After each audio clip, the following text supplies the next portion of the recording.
8 কোটি টাকা খরচ করে তারাপীঠে নদীর ধারে সন্ধ্যা আরতির আয়োজন। রাত পোহালেই রবিবার ভাদ্র মাসের কৌশিকী অমাবস্যা, আর তার আগেই বড় চমক থাকছে তারাপীঠে আগত পর্যটকদের জন্য।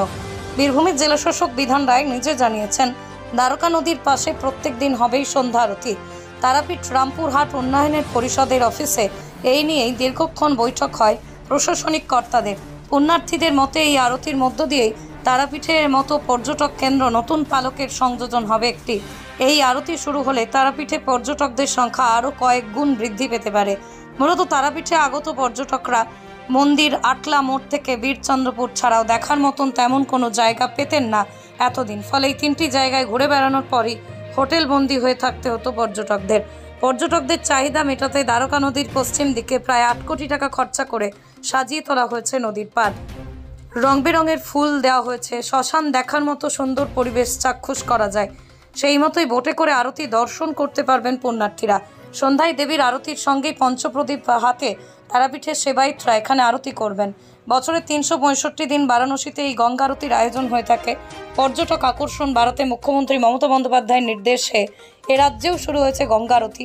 এবার রাজ্যের অন্যতম পীঠ তারাপীঠে এই সন্ধ্যা আরতির প্রস্তাব দিয়েছেন প্রশাসন। তারাপীঠ মন্দির কমিটির সভাপতি তারাময় মুখোপাধ্যায় জানান, ইতিমধ্যেই কাজ শুরু হয়ে গিয়েছে। শ্মশানের পাড়ে রেলিং দিয়ে বেঁধে দেওয়া হচ্ছে, যাতে সেখান থেকে পর্যটকরা সামনের পার্কে সন্ধ্যা আরতি দেখার সুযোগ পান। শ্মশানের পাশে যেহেতু দ্বারকা নদী, তাই পর্যটকরা যাতে কোনো সমস্যার সম্মুখীন না হন সেই কথা মাথায় রেখেই পাড় বেঁধে দেওয়ার কাজ চলছে। বছরে 365 দিন কৌশিকী অমাবস্যা থেকে এই সন্ধ্যা আরতি করা হবে। এই বিষয়ে সহযোগিতার হাত বাড়িয়ে দিয়েছে তারাপীঠ মন্দির কমিটি। বলছে কিসের কাজ চলছে এখন এখানে মন্দিরে শুনলাম মানে সন্ধ্যা আরতি হবে ওই পাশে, তার জন্য এই যে লোকজন আসবে সেই লোকজন যেন এইদিকে ধারে মাঠ যাতে চলে যায়, তার জন্য এই গ্রিলের কাজগুলো হচ্ছে। মানে এটা পর্যটকরা যারা ওই ধারে না যায় সেই জন্য লাগানো হচ্ছে। এই যে ওইদিকে সন্ধ্যা আরতি হবে, কেমন লাগবে, কি মনে করছে, কতটা আনন্দিত? সেটা ভালো লাগবে। বলে কি নাম তোমার? আমার নাম সরবিন্দ। বলছি দ্বারকা নদীর পাশে সন্ধ্যা আরতি করার পরিকল্পনা নিয়েছিলেন মুখ্যমন্ত্রী মমতা বন্দ্যোপাধ্যায়, সেটা এখন কি পরিস্থিতি রয়েছে? সেটা এখন বর্তমানে যাতে আমাদের এই কৌশিকী অমাবস্যা থেকেই দ্বারকা নদী, কারণ আমরা দ্বারকা নদী জানি এখানে উত্তর বাহিনী নদী, গঙ্গা সমান, হ্যাঁ, তাই দ্বারকা নদীতে যে সন্ধ্যা আরতি পরিকল্পনা নেওয়া হয়েছে তার যে প্রাথমিক পর্যায়ে যে কাজগুলো সেগুলো শুরু হয়েছে মহাশ্মশানে টিআরডির উদ্যোগে।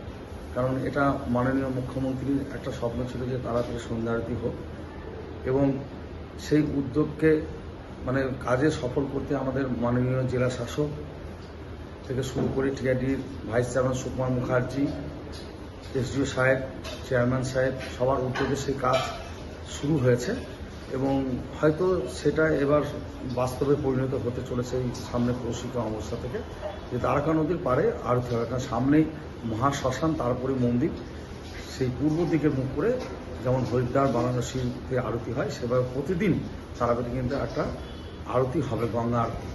এবং আলাদা এই গঙ্গা আরতি শুরু হলে আমার মনে হয় তারাপীঠে যারা আসে মাকে পুজো দিয়ে শ্মশান বসে, তাদের কাছে তারাপীঠ কিন্তু খুব আকর্ষণীয়, এবং ভক্তরা কিন্তু সে আরতি দর্শন করে মায়ের ভক্তি শ্রদ্ধা জ্ঞাপন করতে পারেন।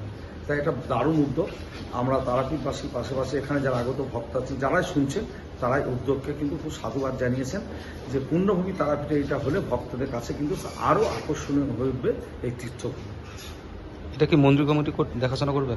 অবশ্যই আমরা সবসময় বলেছি সহযোগিতায় আমরা আছি, কিন্তু টিআরডির উদ্যোগেই এই কাজ চলছে। আমরা সবসময় সহযোগিতা আছি, যেরকম যে কোনো ধরনের সহযোগিতা আমরা আছি, কারণ মন্দিরকে কেন্দ্র করেই তারাপীঠের সমস্ত উন্নয়ন হচ্ছে। তাই মন্দির কমিটি সবসময় তাদের পাশে আসে, যেরকমই মানে আসুন সব রকম সহযোগিতা করতে আমরা আশ্বাস দিয়েছি।